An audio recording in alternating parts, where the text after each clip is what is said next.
What if the two heaviest emotions holding you back are based on a lie? Guilt and shame are prisons of the mind, built from the fog of past events and the fear of future judgment. But logic is the key that can set you free. Silence guilt and shame with logic. Compiled and published by Stoic Dominion. Lesson 1. Recognize guilt as a mental habit. Imagine walking through a dense forest. Over years of walking, you have worn a deep path through the undergrowth. Every time you enter the forest, your feet naturally find this path. It feels familiar, automatic, almost inevitable. You have walked it so many times that you've forgotten you are the one who created it, and you no longer question if it's even leading you to a good place. This is the nature of guilt for so many of us. It is not a single event. It is a well-worn neural pathway in the forest of our minds. The inner conflict is that we mistake this familiar path for an essential part of the landscape. We don't see guilt as a fleeting emotional response. We begin to see it as a core part of our identity. We are not just someone who feels guilty, we believe we are a guilty person. This habitual self-condemnation becomes our default setting. The problem is that this path leads deeper into a dark and suffocating part of the forest. It fosters chronic anxiety, people-pleasing behavior, and a persistent, low-grade feeling that we are somehow fundamentally flawed. It robs us of our ability to enjoy the present moment because we are perpetually haunted by the ghosts of past actions. The transformative solution is to stop, stand still on that path, and recognize guilt as a mental habit. It is not an indelible stain on your character. It is a cognitive routine that you have practiced, often unconsciously, into a state of automaticity. The core idea, drawn from Stoic mental discipline, is that you are not your habits. You are the observer of your habits, and the one who has the power to forge a new path. By seeing guilt as a recurring mental action rather than a permanent state of being, you create the necessary space to intervene. You realize that just because your feet have always turned down this path does not mean they must do so today. This recognition is the first act of rebellion against the tyranny of a conditioned response. It is the moment you remember that you are the master of the forest, not a prisoner of its paths. To begin breaking this powerful habit, you must first bring it into the light of your awareness. The first actionable step is to practice mindful observation. The next time you feel the familiar pang of guilt, do not immediately get lost in the story. Instead, pause and simply label the feeling. Say to yourself, this is the feeling of guilt. The habit is activating. This simple act of labeling creates a space between you and the emotion. The second step is to consciously remind yourself of a powerful truth. A feeling is not a fact. The feeling of guilt is a real sensation, but the story it tells, that you are bad, wrong, or unworthy, is not necessarily a fact. It is a proposal from your mind, and you do not have to accept it. The third step is to physically interrupt the pattern. When the feeling arises, stand up, stretch, take a deep breath, or splash water on your face. This physical pattern interrupt can help break the hypnotic trance of the emotional habit and bring you back into the present moment. The benefits of recognizing guilt as a habit are immediate and liberating. The intense, suffocating feeling begins to lose its power when it is seen not as a reflection of your soul, but as a simple, repeatable mental trick. You break the cycle of identifying with the emotion, which is the root of its painful power. This creates the essential space needed to apply logic and reason, which we will explore in the coming lessons. You begin to forge a new path, one of a self-aware warrior who understands that he is not defined by the old tracks in his mind, but by the direction he chooses to walk today. Your practice is to catch the guilt habit just once this week. When you feel it, simply label it, "This is the guilt habit," and take one deep breath. That is the first step toward freedom. Recognizing the habit of guilt is the first step. But guilt often travels with an even more toxic companion, shame. To truly free our minds, we must dig deeper and understand the very roots of this powerful emotion. Next, we will explore the origins of shame and how to dismantle it. Please subscribe to Stoic Dominion to continue this essential journey. Lesson 2. Understand the roots of shame. Imagine a puppet, its limbs controlled by a web of invisible strings. The puppet dances, bows, and contorts its body, not according to its own will, but according to the subtle pulls and tugs of the puppeteer hidden in the shadows above. The puppet's greatest fear is having a string cut, for it believes it cannot stand on its own. This puppet is the man living in a state of shame. The puppeteer is his fear of social judgment, and the strings are his attachments to the opinions, approval, and perceptions of other people. Shame, at its core, is a social emotion. The inner conflict is between our authentic self, what we truly think and feel, and the version of ourselves we believe we should be to gain acceptance from the tribe. We fear that if our true, flawed self is exposed, we will be rejected, cast out, and deemed unworthy. This deep primal fear is the source of shame's immense power. It forces us to live like the puppet, constantly performing, hiding our mistakes, and modifying our behavior to please an unseen audience. This is a life of profound inauthenticity and constant low-grade terror. The transformative solution is to understand the roots of shame so you can cut the strings. This requires a radical shift in your understanding of where your value comes from. The core Stoic principle that provides the blade to cut these strings is the idea that your worth is entirely internal. The Stoics taught that the only true good is virtue, a strong, wise, and just character. The only true bad is vice. Everything else, your reputation, what others think of you, whether they praise or criticize you, is an external indifferent. These things are outside your control and have absolutely no bearing on your intrinsic worth as a human being. Shame is the pain we feel when we forget this truth. It is the emotional consequence of anchoring our self-worth in the unstable, uncontrollable opinions of others. When you truly internalize that your value is determined by your character alone, the puppeteer loses all his power. His strings are no longer attached to anything. To begin this process of cutting the strings, you must perform a courageous internal audit. The first actionable step is to identify a specific feeling of shame. Think of a time you felt deeply embarrassed or unworthy. The second step is to ask, whose judgment was I afraid of in that moment? Be specific. Was it your parents, your friends, your partner, a faceless crowd on the internet? Identify the audience you were performing for. The third and most crucial step is to challenge the authority of that audience over your self-worth.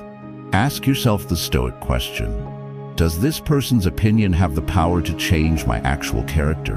Can their judgment make me a less virtuous person? The answer is always no. Your character is yours alone. Their opinion is just a thought in their head, a puff of smoke. The benefits of uprooting shame are extraordinary.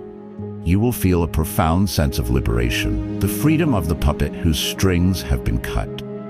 You will gain the courage to be your authentic self, to admit mistakes without crumbling, and to pursue your own path without the constant fear of disapproval. Your relationships will become more genuine, as they will be based on who you actually are, not the character you are playing.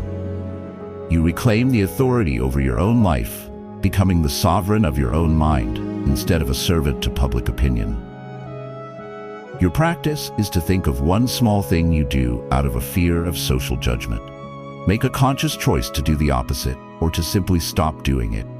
Take one small action based on your own values, not the imagined judgment of the crowd.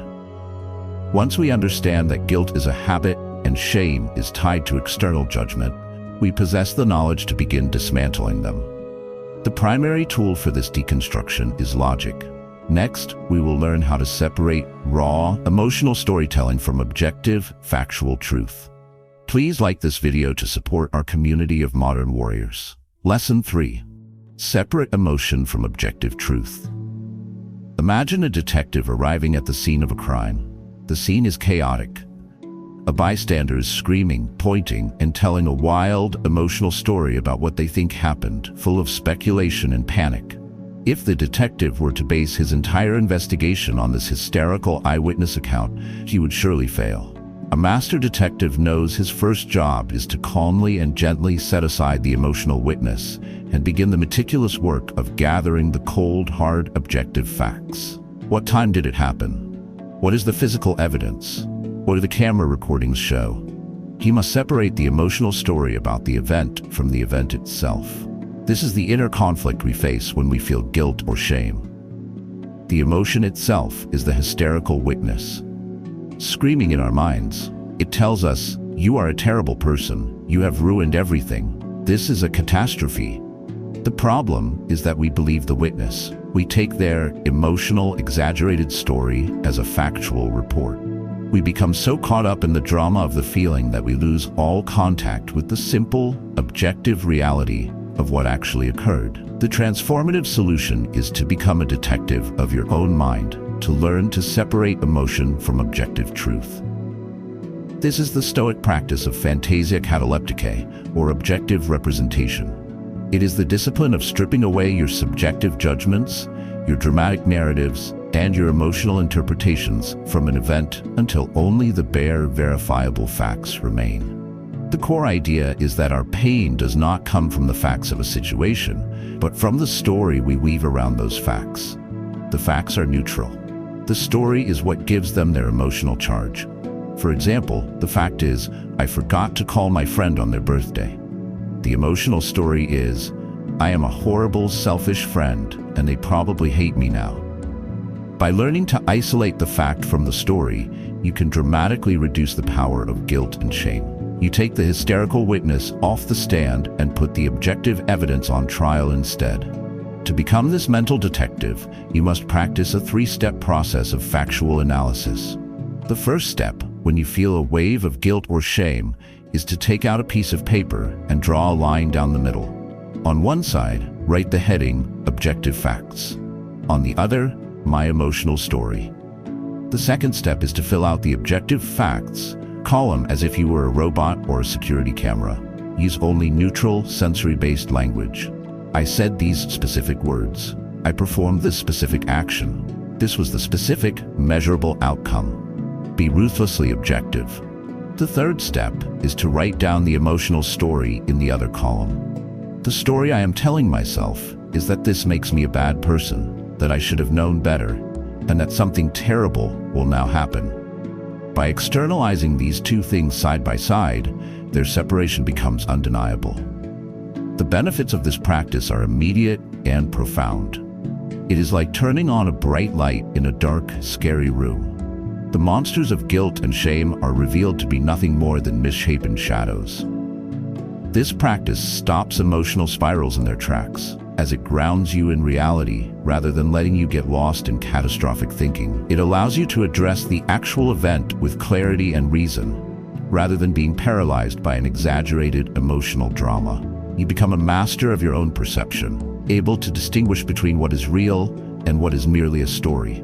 Your practice is to perform this fact versus story exercise on one specific event from your past that still causes you guilt or shame. See, with your own eyes, how small the facts are compared to the size of the story you built around them. Separating fact from story is how we clear the fog. Once the facts are clear, we can use our reason not to blame ourselves, but to learn. Next, we will explore how to use logic to reframe self-blame into a powerful tool for growth. Please comment below and share how this fact versus story exercise felt for you. Lesson 4. Use logic to reframe self-blame. Imagine a wise and compassionate coach reviewing game footage with his star player after a tough loss. The player made a critical mistake that cost them the game, and he is consumed by self-blame. The unskilled coach would join in the blaming, yelling at the player for his error. The wise coach, however, does something different. He sits down with the player and replays the mistake, not to condemn, but to understand. He uses logic. Let's break this down. At this point, what were your options? What information did you have? Given that information, why did your choice make sense at the moment? What can we learn from this for next time? The coach's goal is not to induce shame, but to extract a lesson. This is the inner conflict we face after we have made a mistake. Our inner critic acts like the unskilled coach, replaying our failures on a loop, screaming at us for our stupidity and our flaws. We get stuck in a cycle of self-blame, which feels productive but is actually the opposite. It's a self-indulgent emotional spiral that paralyzes us, erodes our confidence, and does absolutely nothing to prevent the same mistake from happening again. The transformative solution is to become your own wise coach, to use logic to reframe self-blame into a constructive learning process. This is the practice of looking at your past actions not as evidence for your prosecution, but as data for your education. The core Stoic principle here is that the past is outside of your control. Nothing you do now can change what has already happened. Therefore, wasting mental and emotional energy on self-flagellation is, from a logical standpoint, an act of insanity. The only rational and useful thing to do with a past mistake is to analyze it dispassionately to extract a lesson that will improve your future actions. This reframe shifts your entire orientation from being a prisoner of the past to being a student of the past, using it to build a better future. To apply this logical reframing, you must adopt the coach's methodology. The first actionable step is to grant yourself grace for past ignorance. Acknowledge the simple truth. I made the best decision I could with the knowledge, skills, and emotional state I had at that time. This is not an excuse. It is a compassionate statement of fact that counters the irrational idea that your past self should have had your present knowledge. The second step is to conduct a logical, blame-free analysis. Ask yourself a series of diagnostic questions. What was my intention? What were the external factors at play? Where, specifically, did my reasoning or my action go wrong? What is the single most important lesson I can take from this? The third step is to create a clear forward-looking protocol. Based on your analysis, decide on a simple rule or strategy you will implement to handle a similar situation better in the future. For example, in future negotiations, I will pause for 10 seconds before responding to an offer. The benefits of this logical approach are immense. It will break the paralyzing cycle of self-blame and replace it with a proactive cycle of continuous improvement. You will develop a much healthier and more compassionate relationship with yourself, seeing your past self not as an idiot to be condemned, but as a younger version of you who was doing the best they could.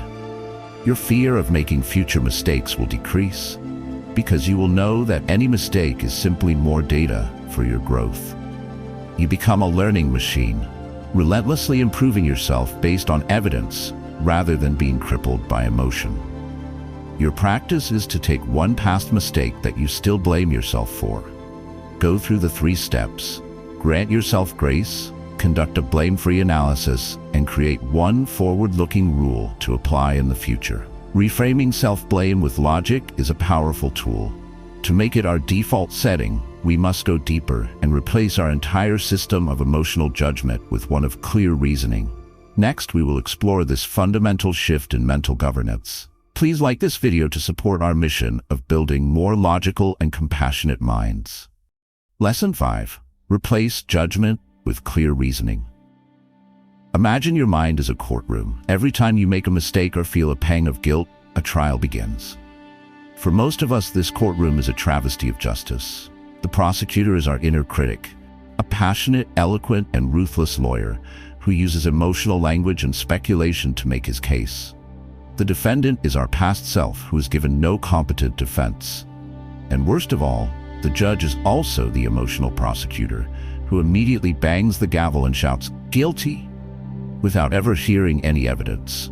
This is the inner conflict of a mind ruled by judgment. We live under the tyranny of an internal court system that is fundamentally biased against us. Our automatic, emotional judgments are accepted as verdicts without any cross-examination. We are constantly pronouncing ourselves guilty of being stupid, lazy, selfish, or not good enough, based on the flimsiest of emotional evidence. This state of constant self-judgment is exhausting and creates a deep-seated belief in our own inadequacy. The transformative solution is to fire the corrupt judge and prosecutor and appoint a new Chief Justice to the court of your mind. Clear reasoning. This is the practice of replacing automatic, emotional judgments with a deliberate, logical process of analysis. The core Stoic principle here is the discipline of assent. An emotional judgment like, "I am a failure," is just an impression. The Stoic trains himself not to automatically assent to such impressions. Instead, he subjects them to the rigorous cross-examination of reason, logos. He puts the judgment on the stand and asks, is this statement objectively true? Where is the evidence? Are there alternative explanations? Is this a useful and productive belief? He acts not as a passionate prosecutor, but as a calm, impartial judge, demanding facts over feelings. Only when a judgment has been thoroughly vetted by reason can it be accepted. And emotional, self-condemning judgments almost never survive this process. To enthrone reason in your mind, you must adopt a new legal procedure. The first actionable step is to learn to recognize a judgment versus an observation. An observation is a simple fact. I did not complete the task on time. A judgment is the story layered on top. Therefore, I am lazy and unreliable. Learn to spot this leap from fact to verdict. The second step is to put the judgment on trial. When you catch yourself making a harsh self-judgment, stop and say, objection. Then, act as the defense attorney. Argue against the prosecutor. The prosecution claims I'm lazy, but the evidence shows I was working on 3 other priority projects and was sleep-deprived. A more accurate assessment is that I was overextended and mismanaged my time. The third step is to issue a new rational verdict. The judge, having heard both sides, might conclude the defendant is not lazy. The verdict is that he needs to improve his time management and learn to say no. Case dismissed. The benefits of this practice are revolutionary. You will dismantle the internal machinery of self-criticism that has been running your life. You will develop a powerful sense of fairness and objectivity toward yourself, which is the foundation of genuine self-esteem. Your mind will become a place of clarity and constructive problem-solving, rather than a source of constant condemnation. You cease to be a prisoner in your own kangaroo court and become the wise and just ruler of your own inner kingdom.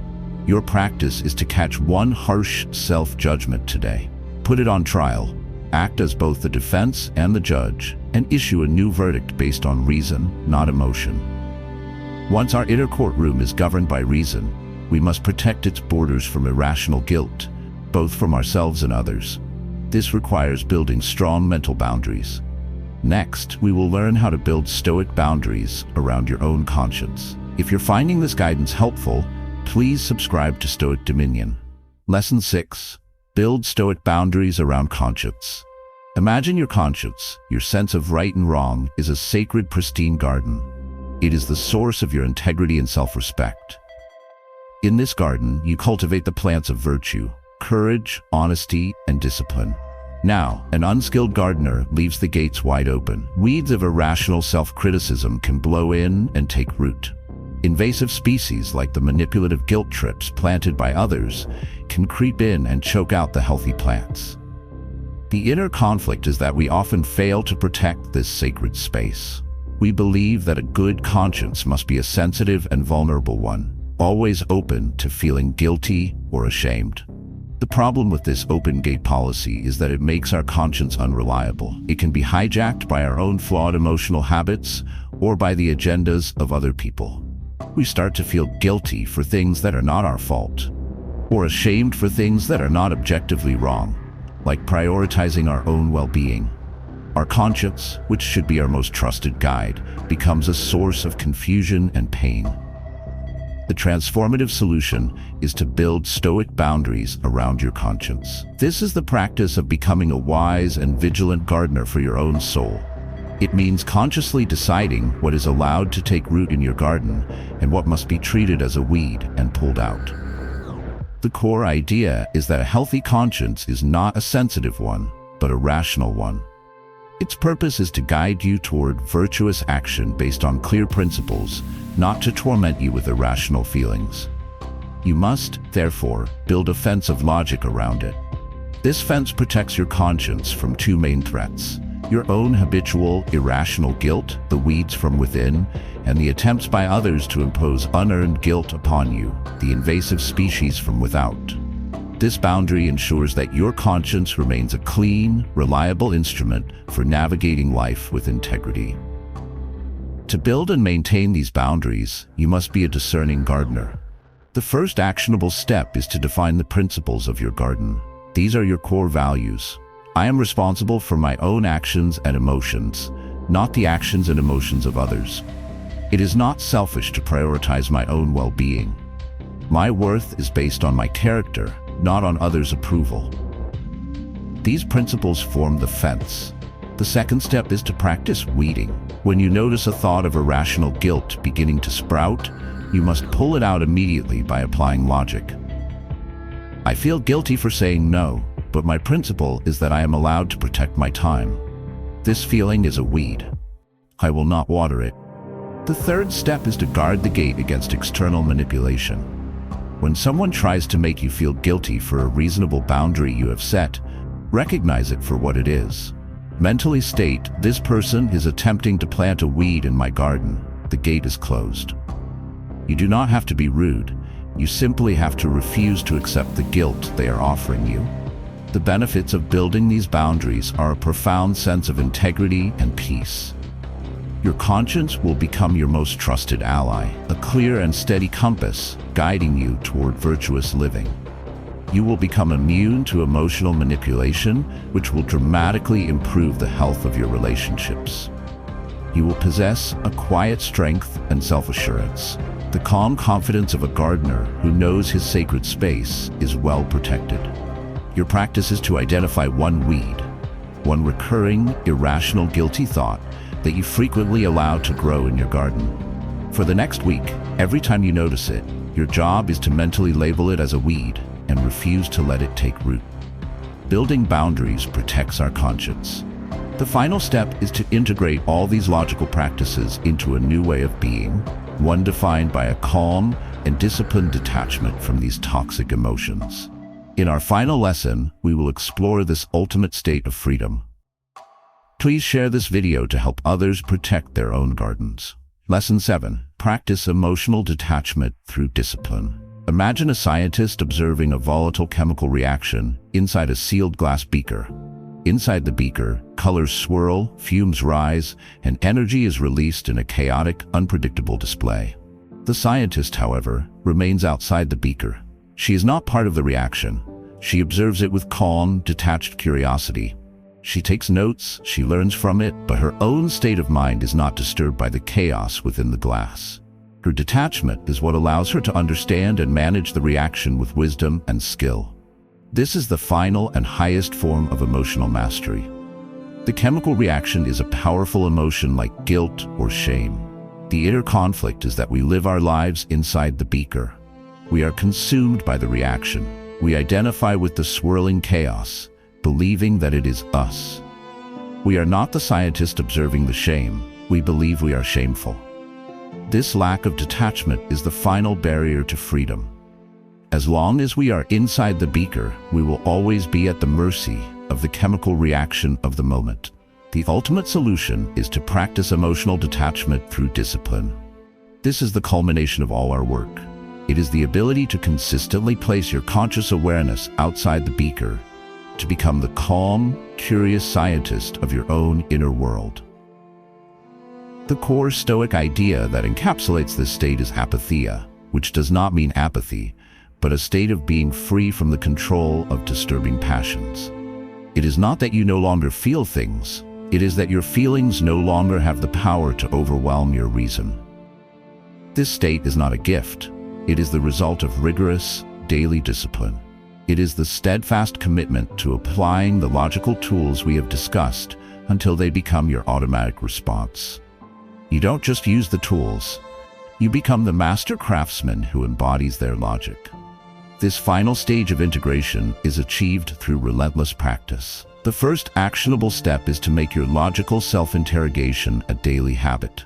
Use your journal or a quiet moment of reflection to review the day's events through the lens of reason, not emotion. Consistently separate fact from story, analyze mistakes without blame, and challenge irrational judgments. This daily practice makes logic your mind's default language. The second step is to practice detachment in low-stakes situations. When you feel a minor annoyance or a flicker of guilt over something trivial, use that as a training ground. Step back, observe the feeling like the scientist, and let it pass without acting on it. This builds the muscle for when the stakes are higher. The third step is to have a reset ritual. When you do get caught in the beaker, have a pre-planned way to step out. This could be a short walk, a specific piece of music, or reciting a Stoic mantra. This is your emergency protocol to restore your detachment. The benefit of achieving this state of disciplined detachment is true freedom. You will be liberated from the tyranny of your own irrational emotions. Guilt and shame will cease to be your masters and will become what they truly are: neutral information for you to consider with your rational mind. You will move through life with a profound sense of calm, stability, and self-possession. The quiet confidence of the scientist who understands and manages the powerful forces within her own lab. This is the ultimate goal of the Stoic warrior: to achieve a state of inner peace so profound that it is unshaken by the inevitable chaos of life. Your final practice is a commitment. It is the commitment to view yourself from this day forward as the scientist, not the chemical reaction. Meet every emotion with curiosity, every judgment with reason, and every moment with the calm, disciplined power of a truly free mind. Guilt and shame are the fog of irrational judgment. A disciplined mind, armed with the bright light of logic, is the wind that blows that fog away, revealing the clear, calm landscape of your true, unshakable character. Thank you for your dedication to this journey of mental liberation. The work of mastering your inner world is the most important and rewarding endeavor of a lifetime. If you have found this guide to be valuable, please like the video, comment with the lesson that resonated most deeply, and subscribe to Stoic Dominion for more wisdom on the path to a powerful and tranquil life.